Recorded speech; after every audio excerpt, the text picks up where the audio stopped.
What is up, everybody? Welcome back to another episode of Talk of the Tundra, the Green Bay Packers podcast, part of the Blue Wire family and the Eurostep Podcast Network.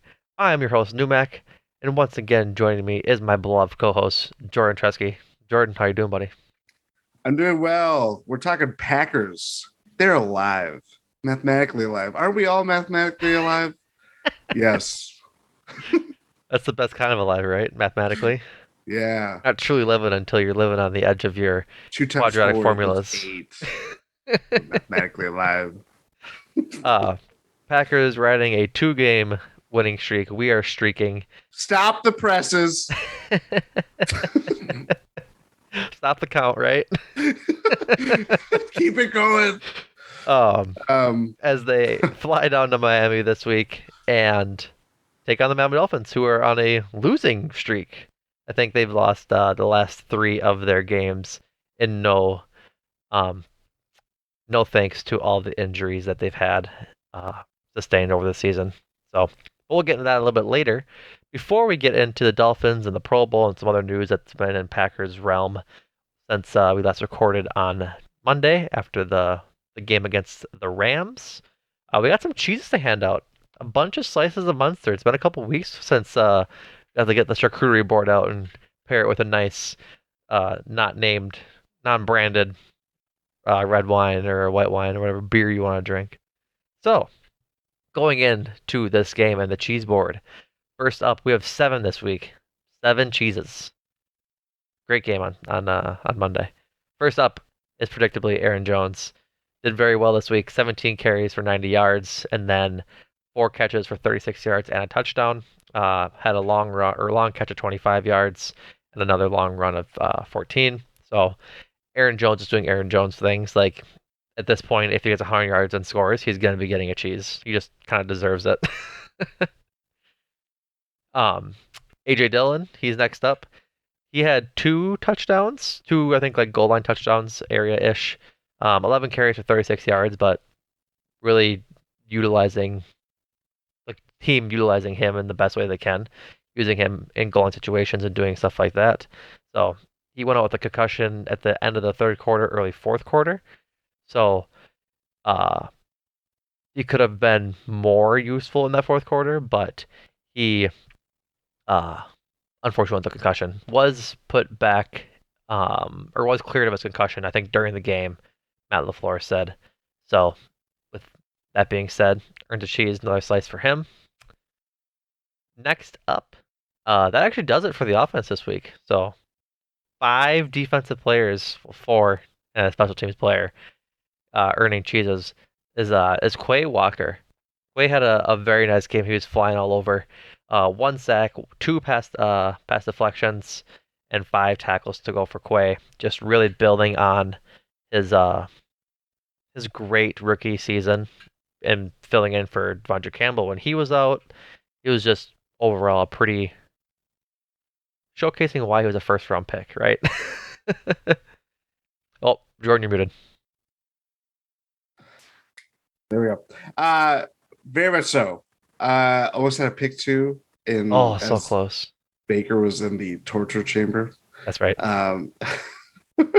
Yeah, very since Devondre's come back to, I think it's kind of really helped balance him and put him in the kind of position that they want to put him in, at least to start the year. Right. Or to start his career, I should say. Right. Absolutely. Next up is Preston Smith. Preston had a great game off the edge, three tackles, two sacks, going with four QB hits. So he's really stepped it up since Rashawn Gary went down. Like we talked about before, that Rashawn Gary going down really took away the edge rush for this team, and just any sort of QB pressure that they've had since then has been non-existent essentially. But again, like we said on Monday or for Tuesday's pod, huge Himalayan salt lamp sized grain of salt. It was a beat up Rams offensive line, but these edge rushers like and the next person we're going to talk about did what they were supposed to do, given the opportunities they had. So that's why Preston earns one despite only three tackles, but two of those three tackles were sacks. So he Yeah. definitely earned his keep. Next up, like I said, is Devontae Wyatt. I think this is more of a cumulative cheese than it is a single game cheese because he Is it only. a Oh why won't God, Joe Barry play me more cheese? that's exactly what that is. Um, Devontae Wyatt only played, if I'm not mistaken, like 9 snaps, and so really limited.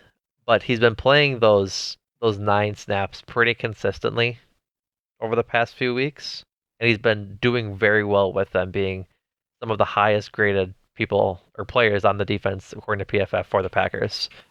This week he had, like I said, 9 snaps, 3 in pass rushing, and 3 in run defense, and had a sack. Well, and then that one tackle, which was that sack. So 1 sack and 9 snaps, pretty good, pretty good. And he's Very been good. doing having good grades and just obviously showing improvement, at least from a fan perspective, since he's been getting in these games. And here's just hoping that he can start having a more consistent role in in these games because I look at some of the other like snap counts and you have players who play every down. Like Razul played every down, 45 snaps, and like obviously most of those players do. But then Kenny Clark only played 32 snaps. Jerron Reed only played 28. Um, Dean Lowry played 11. Tadaro Slayton played 10. Like, is Devontae Wyatt really not at that level of Tadaro Slayton and Dean Lowry to where he can't get in there and start improving? I would happen to think he is better than them and should be getting these these looks. Kind of surprising considering you said Lowry only had 11 snaps. Yeah, and had a pretty bad grade on PFF for that. Who that's yeah, that's a weird alignment. And I guess snap count kind of snap share, if that's a stat. Right. Yeah, snap. There's a there's a word for it. If it's snap share is probably the best way to talk about Yeah, it. Yeah, I guess going off on a little tangent while we talk about this. Dean Lawler has 1 sack this year, and he's played showed. like significant more snaps this year. Like he's been going down as Yeah. the years like went on. He hasn't missed a game, it looks like. Um, but Are they since playing? Would like Hollins be playing more? Because he was definitely yep, in there a lot more on he's Monday. he's playing. He played 26 snaps. He's a more of a linebacker though it looks like, but so is Preston. So you can kind of, yeah, he's probably just off the edge. They probably as an edge rusher. Yeah. So Hmm. I'm trying to look with Green Bay. He's played 21, 14, and 26 snaps. So I guess maybe he's replacing Dean Lowry, but I Yeah. just want Devonta Wyatt to This get in there. Like he's absolutely. doing really great with his opportunities. Why not just let him build on this and get him Mhm. some more snaps and possibly showcase why they spent the first round pick on him? So, next up, another person earning a cheese is Kenny Clark. Uh, Kenny Clark was a big menace in the run game today. Like Tommy and I talked about it on Monday. They were doing so well against the run all game long, and then the second they took Kenny Clark and John Reed out, they started running all over him again. And so, without a doubt, Kenny Clark's best game, kind of living in that backfield and just really showcasing why he deserves to be the player that he's been expected to be and being paid to be. So, Mhm. Kieran's his cheese, 2 sacks, or I'm sorry, not 2 sacks, 2 tackles. Um, but if I can switch over to my proper tab, he had 4 pressures, which works. 2 hits, 2 hurries. I'll So do. that'll that'll do, Pigley. That'll do. um, gotta reset now. We said Preston Smith, we said Kenny Clark, we said Devontae, we said Quay. Or did we say Quay? Yes. Okay, we said Quay. Last one is Keyshawn Nixon. The Wii fence came alive. I'm debating honestly giving Keyshawn 2. I gave him 1, and now I really want to give him 2. Do too.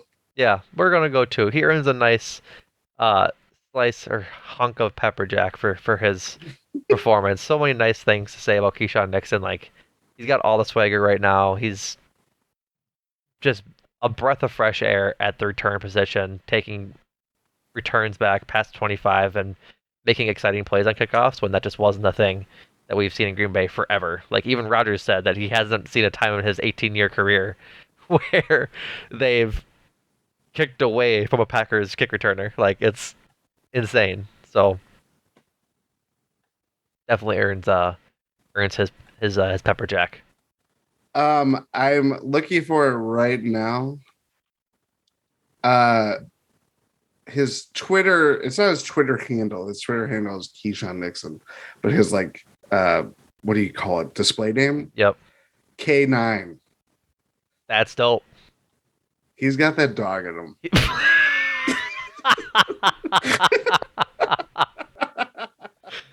That is a certified clip it and ship it, boys. Look for that on the Twitter machine tomorrow.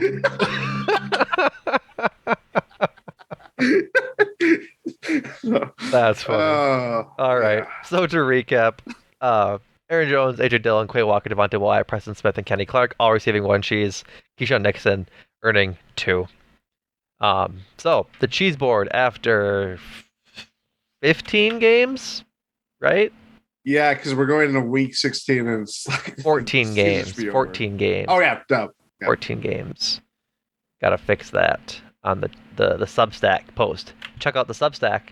Go read the write-ups of the cheeses. So, the cheese board after 14 games, leading the way as expected is Aaron Jones with 10, AJ Dillon, Christian Watson, and Preston Smith with 5, Devondre Campbell, Keyshawn Nixon, Rashawn Gary with 4, Elton Jenkins, Jair Alexander, John Runyon, Kenny Clark, Quay Walker, Romeo Dobbs, Rudy Ford with 3, Aaron Rodgers, David Bakhtiari, Pat O'Donnell, Randall Cobb, Rasul Douglas, Zach Tom with 2, Al Lazard, Eric Stokes, Darnell Savage, Devontae Wyatt, Jerron Reed, Josh Myers, Chris Barnes, Mason Crosby, Robert Tunyon, Sammy Watkins, Yash Nimman with 1, and Joe Barry, future former Packers defensive coordinator, with -1.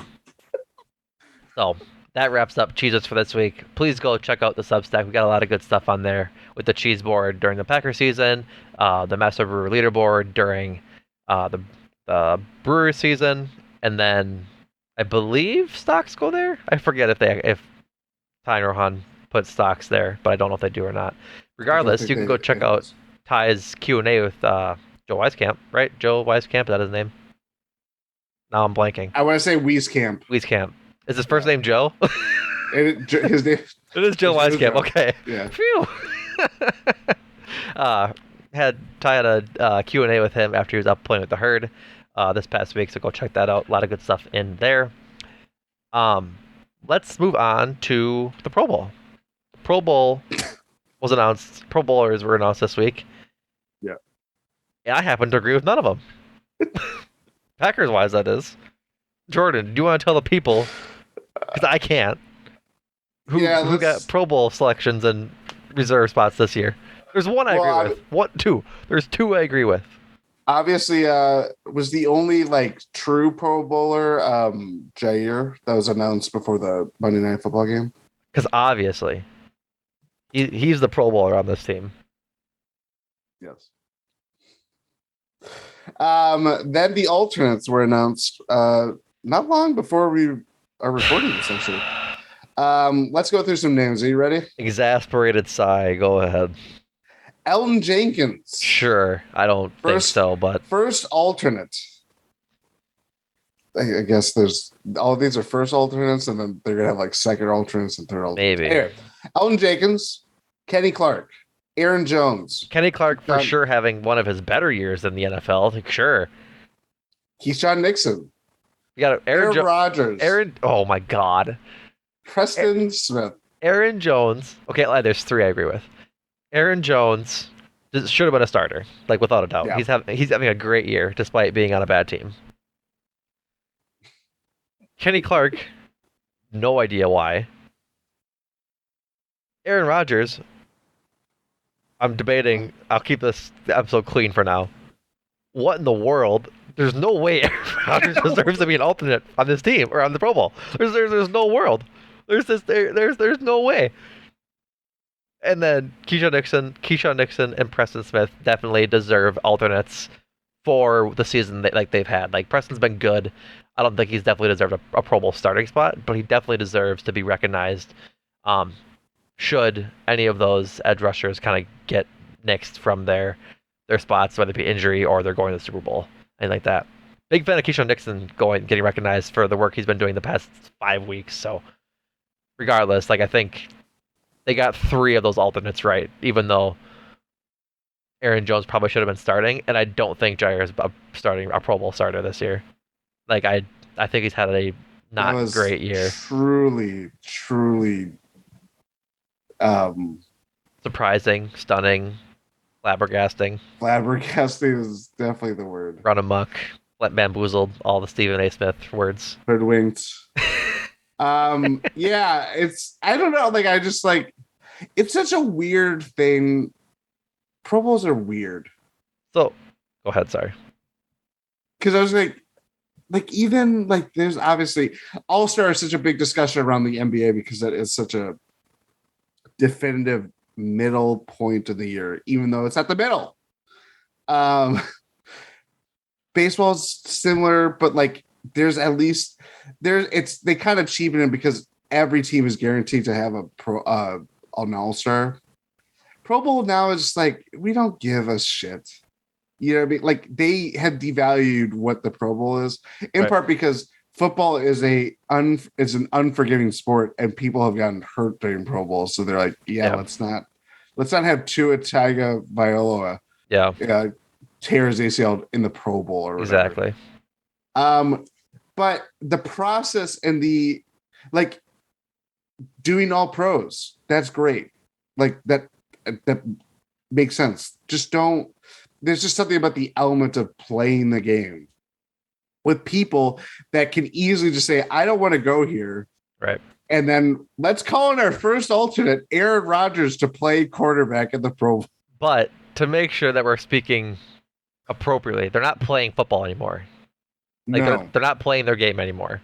Yes. They're doing events, which I think is like the right thing to do because that's right. Yes. because like yes. the great part about like the NBA All Star Game is that it's the 30 best players in the NBA, and like you get all of like the fun parts of basketball. There's no defense until like the last 5 minutes of the fourth quarter.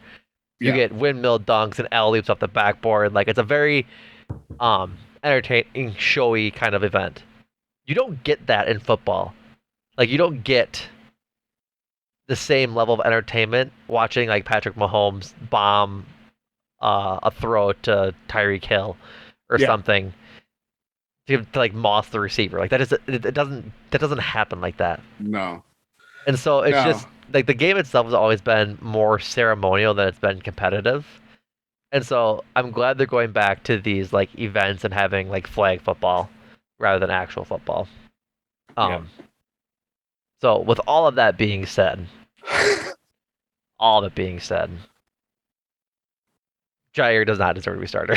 Like it's fan voting, right? Like this is not the problem with fan voting, but it's fan voting. Like everyone knows Jair's name because he's should have been one of the better cornerbacks in the league this year, but he hasn't been. And like if you watched the games, you'd recognize that he hasn't been, but most casual fans don't. They just fill out their ballot and need someone to slot in there. Yeah. Whether they get suggested or just pick them, that's whatever. But reputation precedes cornerbacks. Right, exactly. And so it's a combination of fan voting and coach voting, with like fan voting obviously going a lot more into it. I don't know. All I'm saying is that if I was to give a starting position, like one starting position on the Pro Bowl to somebody on this team, it's our cheese board leader, Aaron Jones. Like he's had a fantastic year.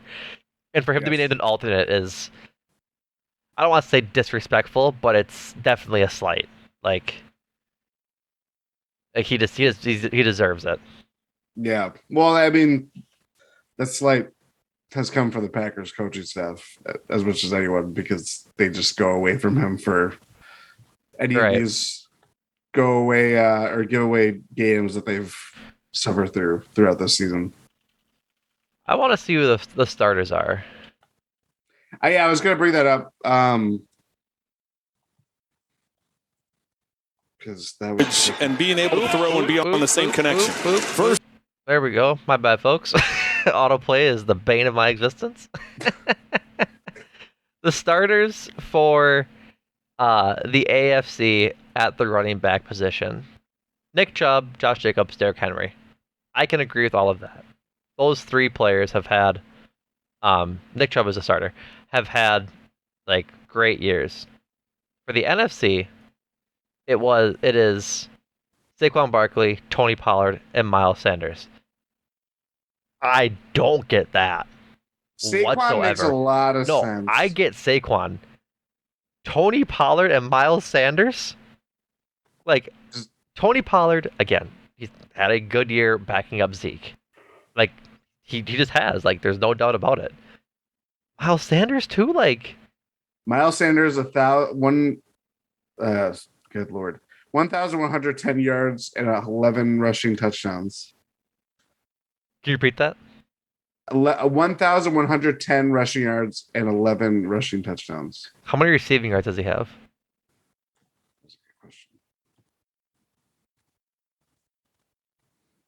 Yeah, Because, like, second to vamp. because Aaron Jones has 937 rushing yards, but has 360 um, receiving yards. So he has 12, Oh, almost 1,300 total yards. yeah, 19 catches for 72 yards. Right. So like, and he has 11 rushing touchdowns. You said. Yes. Okay, then Jones has 7 total touchdowns. So like, I can see the difference, right? Like, I can see where Miles Sanders, I guess, would be it. I just don't think he's better than Aaron Jones. But again, it's fan voting. Eagles are having the best record in football, so on and so forth. Tony Pollard, for context, 177 carries, 969 yards, 9 touchdowns, 33 catches for 310 yards and 3 touchdowns. I can see him over, I guess, Aaron Jones stat wise, I guess, which like again is more of a indictment on the Packers' offensive play calling and taking Jones out of games to not boost those stats up. But I just think Aaron Jones in the games where he's been good has been great, Yeah. and I don't know. So I guess my tangent isn't so deserved now, It's definitely but I'm a more. little annoyed that I Jair think got both are starting over both Aaron Jones. yeah, both are. It's a valid case to be made, Right. but it's also a frustrating one because it's like, yeah, if he had been used more, a lot of things would be different this Packers season. Right. Exactly. Um, let's hop into. Let's see if anything else in the Pro Bowl. I don't have anything else in the Pro Bowl. No, Okay. not at all. Probably gave it too much time to begin with. Let's hop into the preview of the Dolphins game this week. Like we've been mentioning for the last couple of weeks, Packers need to win out to get to the playoffs. They gotta go. They gotta to bring back the old 2016 adage. They gotta run the table. I forget what it is this year. I think we're still alive, is what Rogers said, or something like that. We got a shot, or whatever his dumb, stupid, That condescending, modern day philosopher, yeah, I think we're still alive, whatever. mathematically alive. Right, best type of lie, right? That's They got to win, and luckily for them this week, their injury report is not that long. Um, they did a walkthrough on Wednesday, so take that with a bit of context, and that some of these players may have practiced but didn't walk through because it's a walkthrough. Um, Bakhtiari was a DMP. He's still out with his appendectomy. Chris Barnes has a hand injury. He was a full participant. AJ Dillon, it was in concussion protocol. He was a full participant. He was cleared during the game on Monday, so no worries there. Rudy Ford was limited with a wrist and knee injury. Elton Jenkins was a DMP with his knee. I would assume that he's just the same old with that. Aaron Jones on the injury report with a knee injury, limited there. Keyshawn Nixon, limited in participation with a groin. He might have had. I guess. Never mind. I won't go there. From running all those kicks back. And then Aaron Rodgers has a right thumb and rib injury, obviously, and was a full participant. Which I don't know why I said his name. He has no more excuses, according to him, for those injuries because he said they're all healed up. Aaron So Rodgers fully healthy for the injury report. No more excuses. that's That's what I right. should say. Exactly. The The Dolphins, on the other hand, are quite hurt. Quite hurt. They got a lengthy injury report, so please stick with me as we go through here. Their tackle, Teron Armstead, he was one of the Pro Bowlers for the Dolphins. A toe, pec, and knee injury. He did not participate in practice on Wednesday. Um, Teddy Bridgewater was a full participant, but that doesn't matter with a knee injury. Um, their cornerback Elijah Campbell had a concussion. Was a full participant. One of their backup receivers, River Craycraft, will go. Calf injury, DMP. Keon Crossan, DB, knee injury limited. Eric Fisher. They recently signed him to the team after they Yes. put one of their offensive linemen on IR. Eric Fisher, I think, former number one overall pick or number Yes, it two. was from the It was Chiefs. one for the Chiefs, right? Yeah. Um, but he's just out there chilling. So he was limited in participation in practice. He was on that river craft of his. He was fishing. Eric Fisher was Fishing. fishing with River Craycraft. Javon Holland, safety neck, was a DMP. Melvin Ingram, um, he had vet rest, so no worries about him. So did Raheem Mostert. He had vet rest. Um, Cornerback Cater Kohu, full participant. That might be it. I Ugh, was waiting for that tripwire to get you. it got me. I was Indiana Jonesing with the bag and the bag and the relic. Um, he was a full participant. Jalen Phillips, linebacker, toe, he was limited. Duke Riley, linebacker, ribs, limited. Eric Rowe, safety, hamstring, limited. Durham Smythe, their tight end, quad, limited. And Jeff Wilson, running back, hip, limited. So, um, the big thing, well, Sorry. I'll go, My favorite of you reading the injury or designations was Javon Holland safety neck. It's just hearing the word safety neck like yeah. back and forth. It's like, oh, there's something really wrong with At this. some point, I need to just list them like go go go. Otherwise, I get tripped off my words, and I just had to go through it. Um, I'm gonna go right in from the injury report to like the preview of the game, Yeah. and we'll talk about like we usually do this. Talk about like the Packers offense in tandem with the Dolphins defense. So we'll start with the Packers offense, and I think the biggest thing that they need to do is keep their offensive attack balanced. We talked about it on Monday, but when they have this balanced attack with like Aaron Jones getting consistent carries, AJ Dillon getting consistent carries, targeting multiple receivers and getting like Bobby Tunyon involved for a throw or two, it really works out for them because when they're healthy like this, they have good dynamic players like Christian Watson and Romeo Dobbs. We're doing very well together on Sunday. Rob Navosky tweeted, I think this was on Monday, or no, it was yesterday on Tuesday. Romeo Dobbs played 23 snaps in his return last night or on Monday. And, excuse me. 13 of them were with Christian Watson also on the field. Previously during the year, they had totaled just 52 snaps together for the season. On Monday, when they were both on the field together, Rodgers went 7 for 7 with one sack on those 13 plays, 8 of which went for first downs. So, like, clearly that is a winning recipe for the Packers. Like, that's something they should definitely key in on during this game. Yes. Um, yeah, just put out your best players. Yeah. Just find a way. It's sounds very simple, but sometimes it has been harder for the Packers than, especially this year more than any. But I know there were some missed opportunities from Monday night's game. The offense emerging, obviously, as we talked about with Watson ascending and now getting Romeo Dobbs back. Mm-hmm. That will help just having, diversifying your options and not just putting as much as we want to see Aaron Jones just, tote that rock. It's helped that AJ Dillon's kind of like finally catching on now. Finding his groove. Yeah, and it's stuff like that I just think the offense is in a lot better place where it's like it doesn't feel.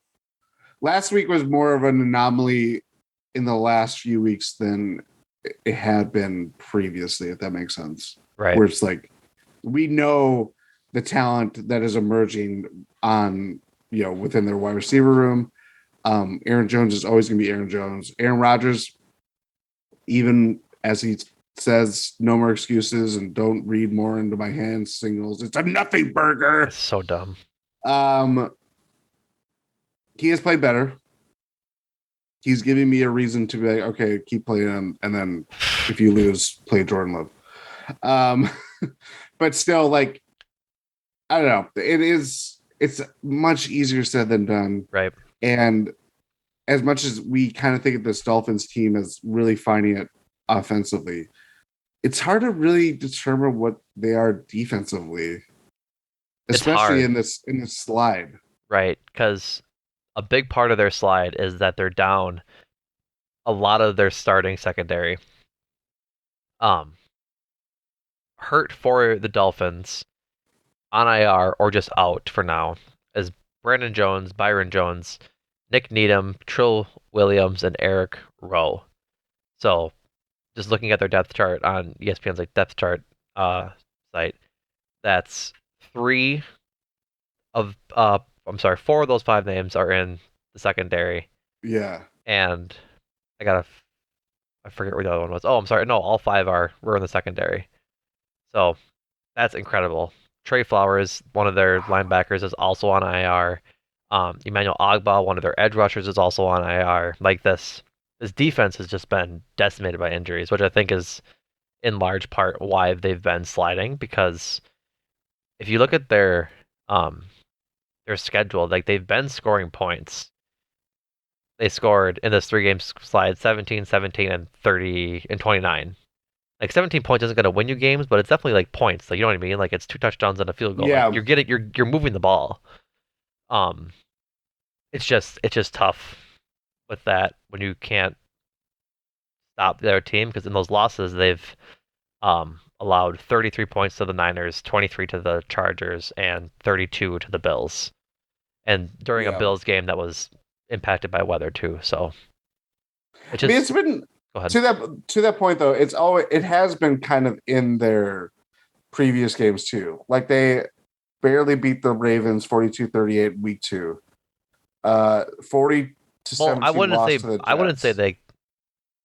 I guess it was a barely beat the Ravens because I watched that game and the Dolphins were down like Oh, 38, that was that crazy comeback like game. Yeah, 38 that's to right. like 17 Yeah, or something or I forgot about 14 or that. something in like the fourth quarter. The Lions game though, they 31-27. Like the Bears, they won 35-32. Right. It's like obviously symptom of losing talented defensive players Right.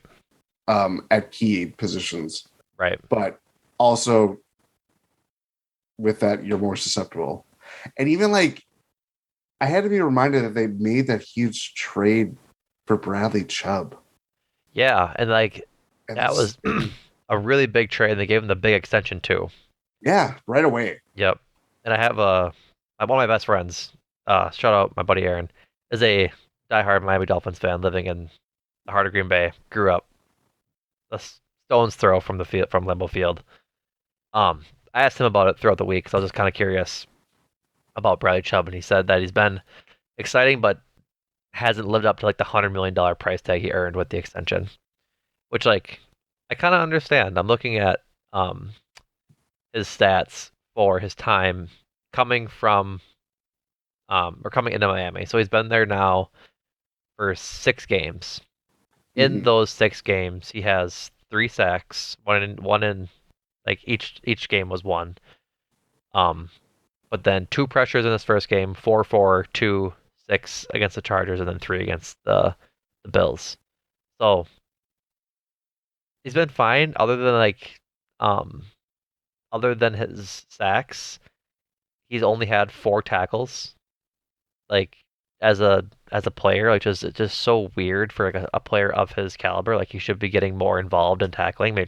Maybe they're running away from him or just scheming offense to go away from him, which makes sense. He's a great player, but great players find ways to get involved, and Yeah, defensive coordinators scheme great players to get them more involved if they're not getting involved. So I can definitely see the sentiment that um maybe has lived up to it so far, but they could just be getting used to the scheme right now too. yeah, that's very true. But Xavier Howard's still there. Xavier Howard, confirmed good cornerback. Listen, man, I got the analysis. Yeah. Um, and Christian Wilkins too. He's big, Hmm. big man, big man. That Christian Wilkins having a good year. So that all being said, to go with the balanced attack, to go with this Dolphins defense being depleted, this is, for all intents and purposes, a pretty good opportunity for the rookie receivers to kind of have a show out day. Hmm. Like we keep saying that the opportunity is there during these games. Like we've said this a few times now about these games, like the Bears and the Rams games. Like if we played a couple of not great teams the past couple of weeks and expected bigger performances, and they haven't really been there. Like the Rams game, the offense moved and then it started not moving when they had short fields. But um, yeah, I just think it's the opportunity is definitely there this week to really beat up on this just overall depleted secondary. Yeah, I mean, this is one of my games that I circled, I think probably the first pod that we did. Hmm.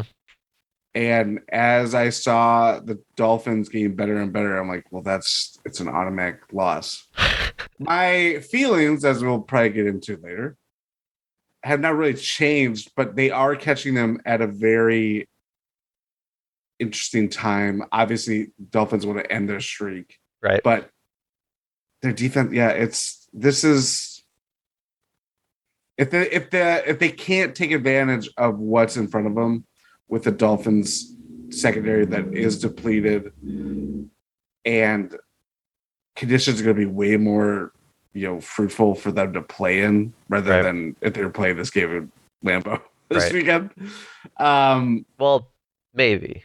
Like two things. One, the country is supposed to get all of the cold all everywhere. Two, Packers do not play well in Florida. that is I've a good point. I've Yeah, long I held this always forget opinion. yeah, that is a good point. But yeah, I know what you're saying. Like it Even though they should start, be warmer. even though they start Mr. Florida Man himself at quarterback. Um, you would think. Um, but yeah, I don't know.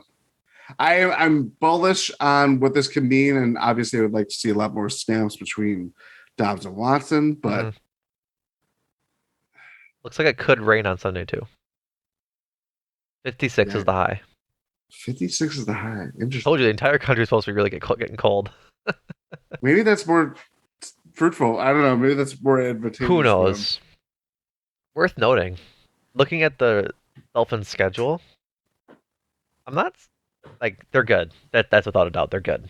Like they're better than They're slipping out of the right. playoff race, though. They are, and their wins haven't come against the most convincing of teams.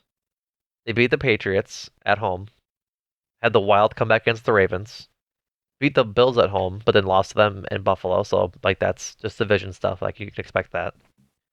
Lost to Cincinnati, New York, and Minnesota, all teams that are either in the playoffs or in the hunt. Then beat Pittsburgh, Detroit, Chicago, Cleveland, and Houston. Like the only semi impressive one there is Detroit at the moment. At the moment, Yeah. I think that was their last loss. Detroit's, not mistaken. Um, Oh, yeah, that's right. or something like that. I think they're like 5 of the last 6, which would not quite work out, but it's pretty close to it. But then they Mhm. lost against San Fran, LA, or the Chargers and Buffalo.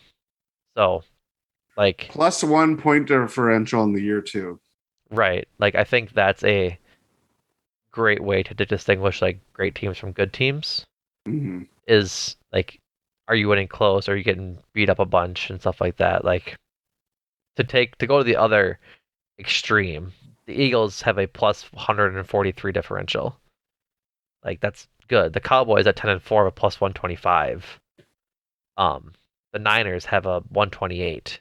The Bills have a plus 135. The Bengals have 81. Like it's Yeah. there's levels to this, right? Like Yeah. Even the Vikings, which have like questionable expectations, are +2. The Lions have a higher point differential than the Vikings do at +5. Hmm. It's crazy. Right. But yeah, So that shows too. Like, yeah, the Dolphins can win any game if their offense keeps them in it. It's their defense that has been yep, dragging them down. exactly. So it'll be a good opportunity. Again, I said it 5 minutes ago. I said it in the Rams preview. I said it in the Bears preview. A really good opportunity for this team to score 30 plus and just Mhm.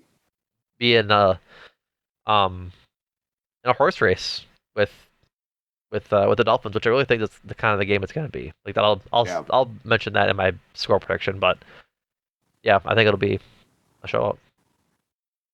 Now, how do you feel about the Packers defense going up against the Dolphins offense, Oh, Numac? Jordan.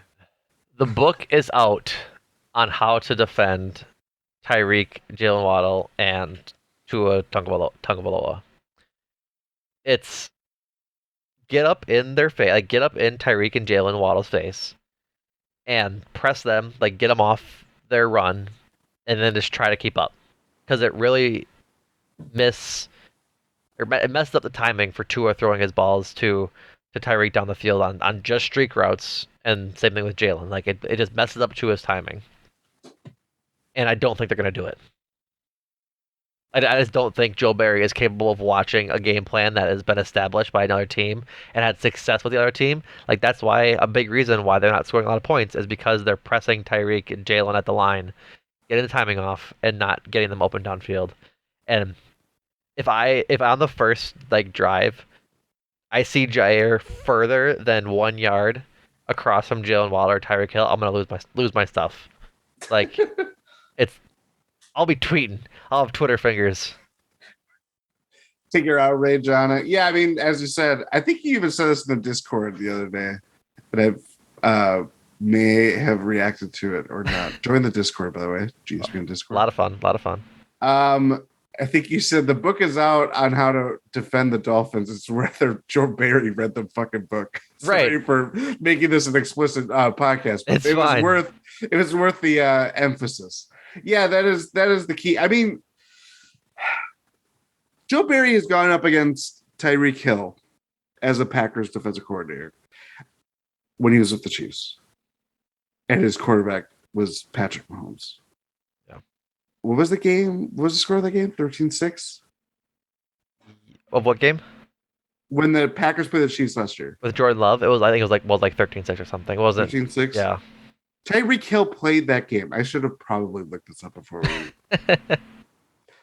If I was a professional podcaster. Um, but it's just it was just the amount of speed that the Dolphins have between Hill, Waddle, even throw in who's their what's his name? Raheem Mostert. Raheem Mostert, Or but and their slot guy is like kind of oh um not Sherfield. Is it Sherfield? Sherfield, yes. Yeah. 13-7 by the Okay, way last year. another 13-7. Okay. Sherfield, another, I believe he was on the 49ers, and McDaniel knows him. I mean, if there's anybody that played for the 49ers over the last few years and is not on the 49ers currently, chances are he's on the Dolphins because that is Mike McDaniel. Right. So it's I would feel so much better about this game if it did not come down to how the Packers operate defensively against a Dolphins offense that, even with low, scoring totals over the last couple of weeks, last week notwithstanding in Buffalo, when you think it would be decimated. Right. This team is they have figured it out on that end on that side of the ball very quickly. And yeah, it's just, it is honestly terrifying how much I think that they could just run wild on the Packers. Yeah, I think it was Zach Cruz. Todd said after the win on Monday. How can you be excited about a Packers win against the Rams when Mike McDaniel and Raheem Mostert are waiting for you next week? Which famously, if you didn't know, is the combo that ran all over the 2019 Packers in the championship game in San Francisco. Like 200-yard plus night from Raheem Mostert, like 2-3 touchdowns, like just demolished. So I there might be two players to watch from this host this Yeah. week. um, but yeah, like really just making like if there's one week we really need to tighten up all facets of the defense, it's this week because Yeah. Jeff Wilson and Raheem Mostert are a great running back by committee. Um, just a great duo, kind of similar to AJ Dillon and Aaron Jones. Like not similar like style, but just similar in that if you take one out, one's going in, and they can probably hurt you. Yeah. And same thing with Tyreek Hill and Jalen Waddle. Like you're not going to do well to stop Tyreek Hill. Like Tyreek Hill is coming very, very close to becoming the first ever 2,000-yard wide receiver in NFL history. Is that Which, true? yeah, um, he's at 1,500. Well, he's gonna break the record on Sunday. Yeah, he's at um, he's at 1,529, which is absolutely insane. Projected to get to 1,857. So that's just a little over 100 yards per game. Like I think he could definitely have a significantly more than 100 yards against this Packers And he defense. missed If time too, didn't he he? did, I'm looking at the games. Do. Why can't I find it? I don't know why I can't find it. No, he did play all the games. Oh, Yep, I he thought he played all of did. them. Okay.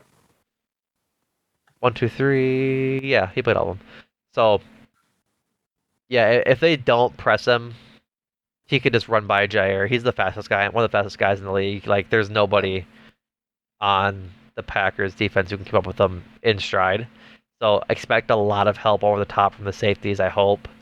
Which at that point you're not giving help probably to Jalen Waddle, which is then you gotta watch out for him. So regardless of it Look, Darnell all, Savage back there.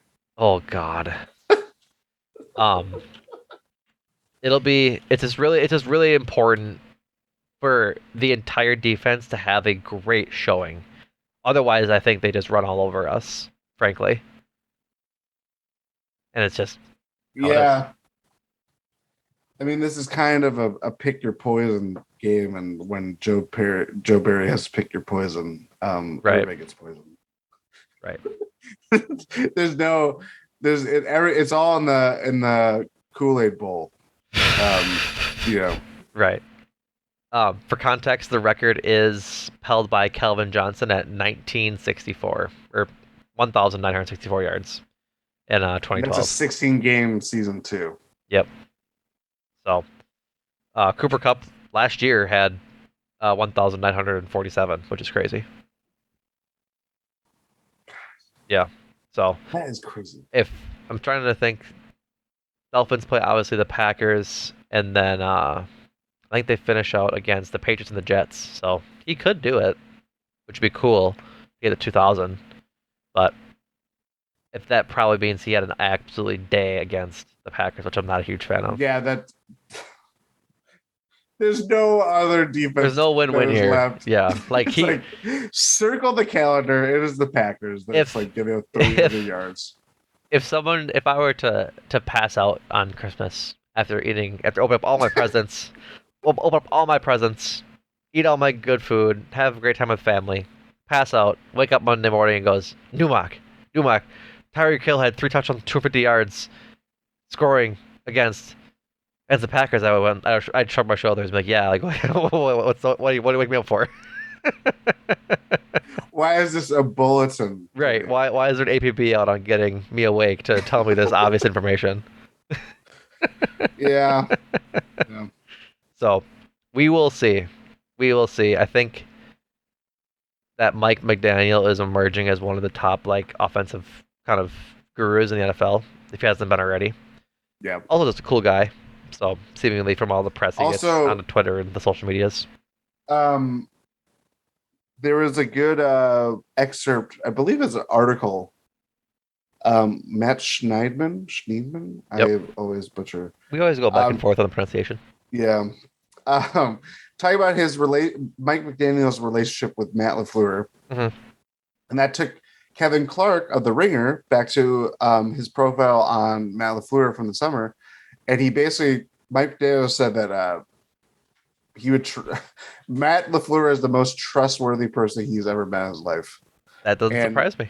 he credits him for essentially saving his coaching career Wow. because he had been with the Texans when LaFleur and Mike Kyle Shanahan were there, and apparently McDaniel was let go after oversleeping multiple head coaching meetings.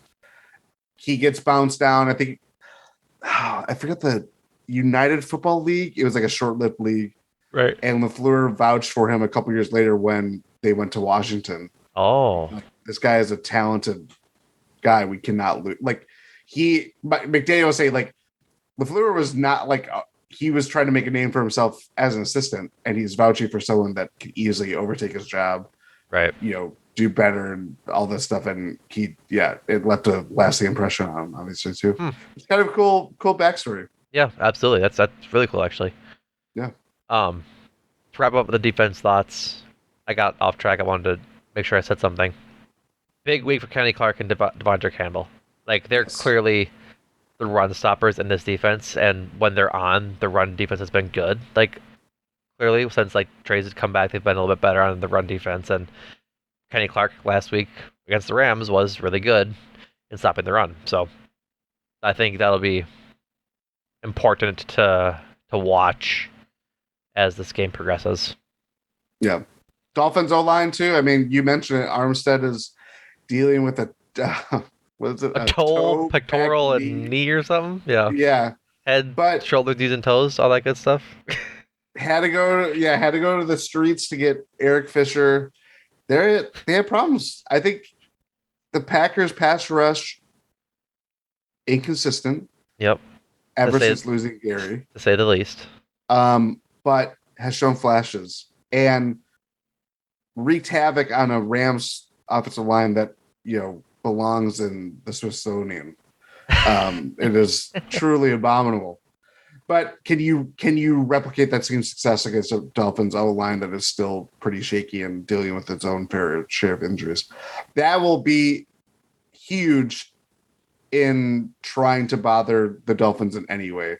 Like Right. as much as it is about like coverage and all that stuff with Hill, Waddle, stopping the run with Mostert and probably Jeff Wilson, because I don't doubt that both guys will have over 100 yards or whatever the case may be. Right. Um, Dolphins like to air it out, and having the pass rushers that can really get through and consistently get to the quarterback or just at least pressure to it, because that's how you make mistakes. If you want to get the ball back, you got to force the quarterback to get into mistakes. And Right. I think that could be had. It's just a matter of, can it be opportunistic enough for the Packers to capitalize? Exactly. Yeah. Exactly. Um, according to the New York Times, playoff um Oh, projection okay. thing, entering this week, I was the like, where's right, it going? entering this week, the Packers have a 9% chance to make the playoffs. Well, when are they ever wrong? When are they ever wrong? The illustrious New York Times. Um, if they win all of their games, their their chance to go up to the playoffs or to make the playoffs was up to 63% if they win all of their games. At which point, over the next few weeks, we are rooting against the Commanders and the Lions.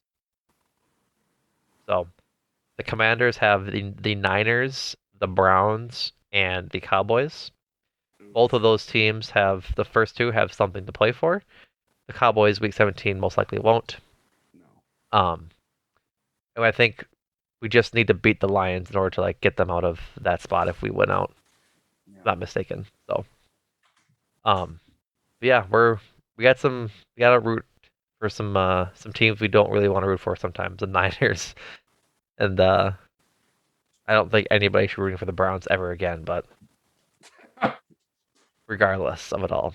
Let's get to some score predictions and some players to watch. Would you want to do score or do you want to do players to watch first? You want to go first or should I? Let's go players. Do you want to go first or should I? I'll go first. All right.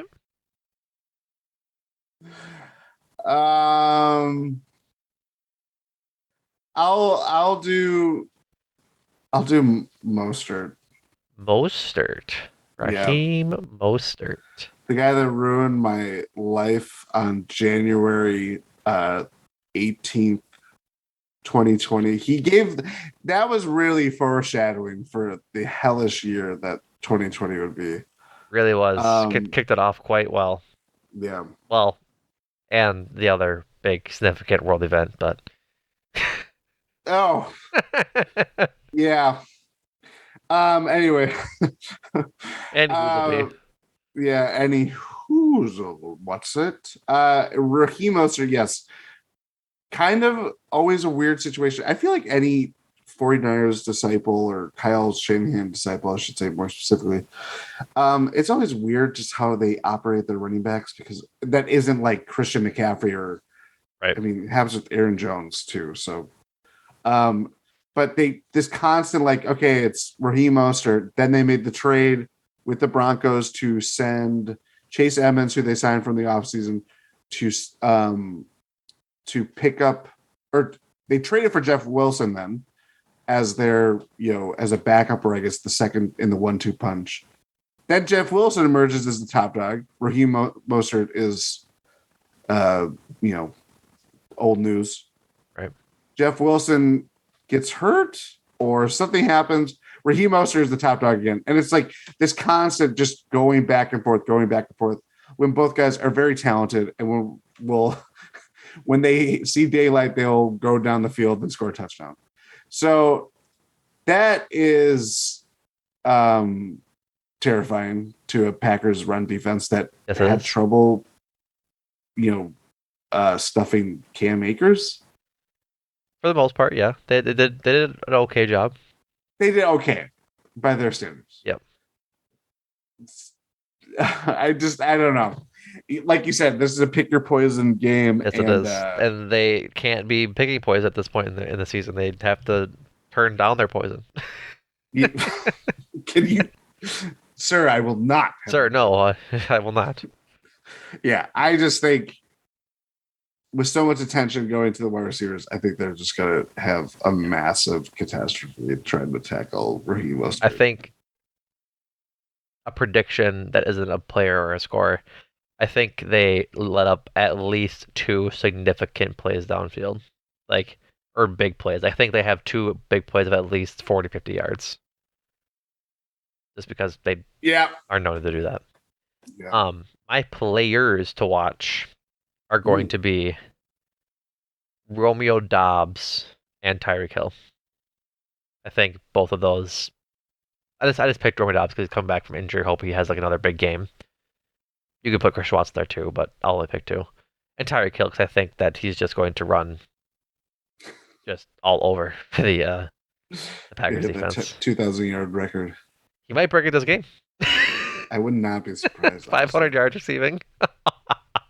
Seriously, this could be like a Madden game. Oh God! When you turn on Madden after a bad loss, put it on rookie mode. Yeah, the Packers let up 650 total yards. Yeah. Matt LaFleur is asked the next day, how is your confidence in your defense and your defense coordinator? Some things we just have to evaluate. Score predictions. I will go first. 42-35 Dolphins. Whoa! I think they lose. 35? 42-35 Dolphins. Would that be the most that the Packers have scored this year? Probably. Including the overtime game against the Cowboys? Yes. Their highest is 33 against the Eagles. Oh, I forgot. Yeah, they scored that much. I just think it's gonna be a high scoring game. for either side or both. Like one of these teams was going over 30, and I just don't think the Packers have the scheme or the coaching discipline to not have this game go terribly for them. Like I just don't have confidence in Joe Barry putting together a good game plan to stop all of the dynamic weapons the Dolphins have. Yeah. 38-24 Dolphins. And I honestly think a lot of that is going to be made up late. Yeah. I think this Dolphins team is built to absolutely terrorize the Packers. That's right. Um, I said 42-35. You said 38-24. yes. Okay. Yeah. I am as much as I think this is where the train stops, the mathematically alive train. Yep. We have reached our final destination. We have reached our final destination.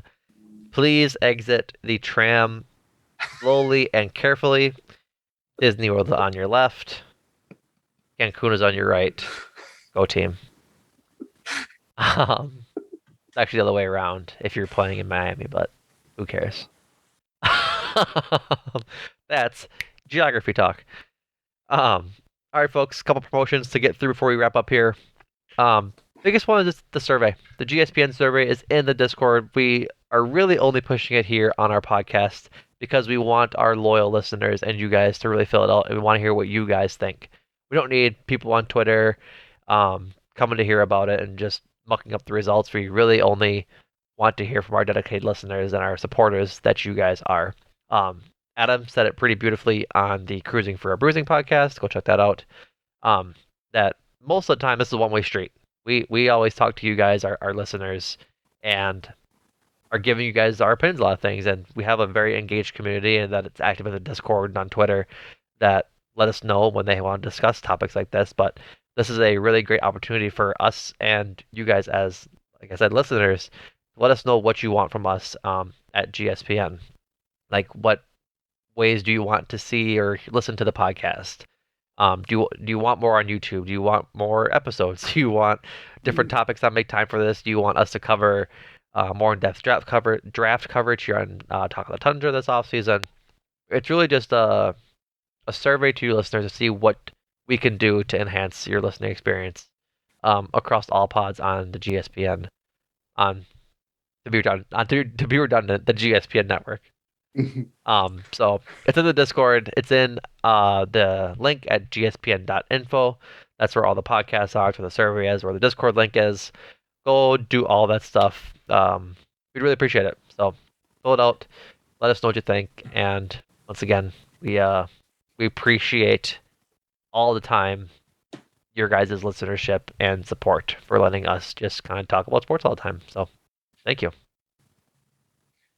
But go ahead, Jordan. Jordan's No, doing no. the praying hands. Doing the pray hands. I was trying to be an emoji. Sorry, continue. Programming notes. The game is on Sunday, which is also Christmas. So we haven't decided what day we're recording yet, but we, for all intents and purposes, will probably not have an episode up Monday night or Monday at all.